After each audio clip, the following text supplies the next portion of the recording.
Hello everyone, it is good to see you again. Today I will share some stories that will give you goosebumps and may even make the room feel a little colder.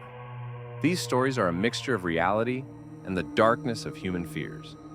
Whether they are real or fictional is up to you to decide.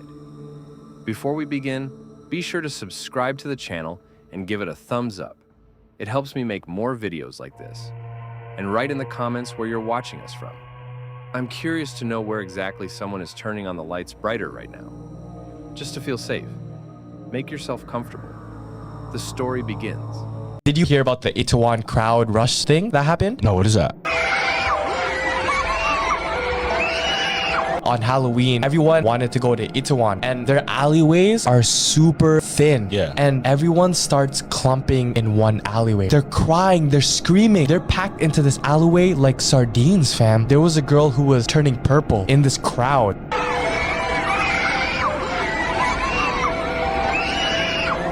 Oh, So shit. she was getting suffocated, fam. The streamer, the way he got saved, there was people on like this little ledge on the roof. Yeah. And luckily he got pulled up. You know how much people passed away in that tragedy during Halloween? There's so many people, and I had to like turn around and I told the crowd, "You can't come this way. People are dying." I lost my friend.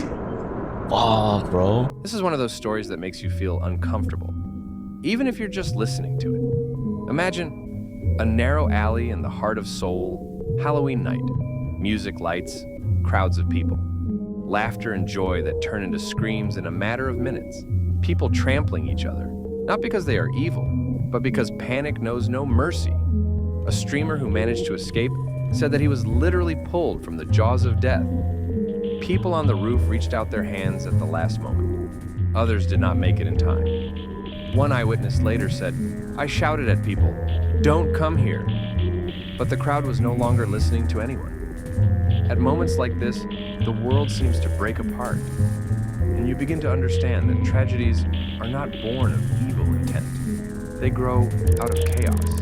Did you know that in 1993 in Louisiana, a woman called the police saying there was a clown standing in front of her house for over 6 hours? And when the officers arrived, she and her 2 children were gone? It was supposed to be just another ordinary night, a quiet neighborhood in Louisiana. Old houses, open yards, kids playing until dark. But that afternoon, someone different showed up. A man, dressed as a clown. Faded red jumpsuit, cracked white mask, empty eyes, and a smile far too wide to be human. He stood in the middle of the street, motionless, staring at one single house, the Turners. No one knew who he was. He wasn't part of any event. No circus, no birthday party, but he stayed there for hours, without saying a word, without moving. Just watching. The neighborhood started to shut down. Lights off, doors locked, children pulled inside. But at the Turner's house, the curtain stayed open. Inside, a mother and 2 small children. At 9 p.m., she called the police. Said the clown was still there, that he hadn't moved. At 11:47 p.m., she called again. Whispered, "He's smiling at me." and the call dropped. When the officers arrived, the house was open. Dinner on the table, TV still on. 2 glasses of milk on the kitchen counter. But no one inside. Just one thing in the hallway. A clown nosed left on the floor, and a sentence written in lipstick on the wall. They laughed with me. The police searched for weeks. No leads, no footage, no movement recorded. The house was sealed. But after that year, no one ever lived there again. The lights stayed off, the windows covered. And even today, some say that if you walk down that street late at night, you can still see him standing there, on the sidewalk, motionless, smiling, waiting for another house with children.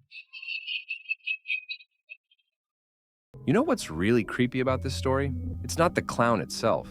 It's how long he just stood there. 6 hours, not moving, not talking, just watching. That's not human, bro. That's something else. And that message on the wall, "They laughed with me." Like, what does that even mean? It's like he thought they were friends, or maybe they did laugh before everything went wrong. That's the scariest part.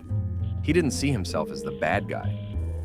Makes you think, what if he's still out there, just waiting for someone else to pull the curtain back and see him smiling? This is a true story. In 1994, under the bright lights of a circus tent in Honolulu, a tragedy unfolded that would change the world's view on animal captivity forever. Her name was Tyke, a massive African elephant, forced to perform night after night, whipped, shocked, beaten into obedience. But on August 20th, she had enough. Right before a performance, Tyke snapped. She charged, crushing her trainer to death in front of a live audience. Another handler tried to stop her. She threw him like a rag doll. And then she ran, out of the arena, into the streets. Tyke charged down the avenues of Honolulu, terrified and bleeding, cars swerving to avoid her. Police opened fire, not once, not twice, but 87 times. For 12 agonizing minutes, she struggled to breathe, collapsing in the street, legs shaking, heart pounding, as children watched from sidewalks and windows. She didn't want revenge. She just wanted to be free. Tyke died there, surrounded by guns and flashing lights. But her story didn't. Today, she's a symbol of everything that's broken in the world of animal entertainment. And if you ever hear the crowd cheering under a circus tent, listen closely. Because somewhere in the silence between the drums and the applause, Tyke is still screaming. You know what hits hardest about this story? It's not the chaos or the screams or even how Tyke died. It's the moment she ran.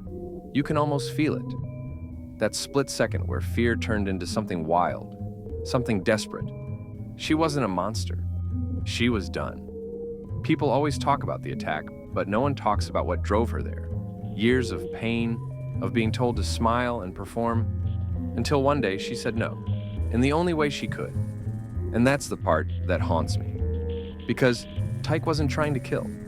She was trying to escape. And every time I see a circus tent, all bright and happy, I can't help but think, somewhere behind that curtain, another animal is staring at the same lights, waiting for their turn to break.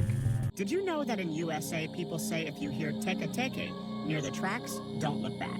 One girl was always bullied at school because she was half Japanese, half American. Her classmates were treating her differently, made fun of her, and blamed her for everything.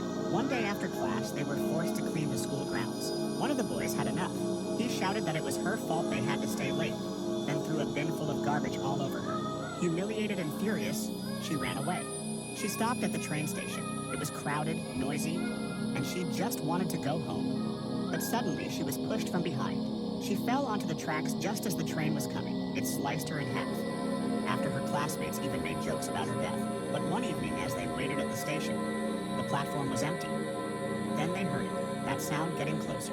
From the darkness, something crawled into view, half a body, dragging a scythe. Before they could react, it rushed at them, slicing every one of them in half. And just before everything went black, they heard it speak. So now you know how it feels to be half Japanese. Want part 2? Comment teke teke. You know what's really messed up about this story? It's not just the ghost or the blood. It's the reason she became what she did. Teke Teke wasn't born a monster. People made her one. They laughed, they pushed, they treated her like she didn't belong, and when she died, the world finally got quiet enough to hear her pain. That's the thing about stories like this. They start as cruelty and end as curses. You can almost feel her crawling back from the tracks, not for revenge, but to be seen for the first time. And hey, if you made it this far, you're a real one. I'm still learning, still figuring out how to make these stories hit harder. So drop a comment. Tell me what I can do better, what to change in the editing, the pacing, the vibe. Every bit of feedback helps me grow, and it means more than you think. Don't forget to like and subscribe. We're just getting started.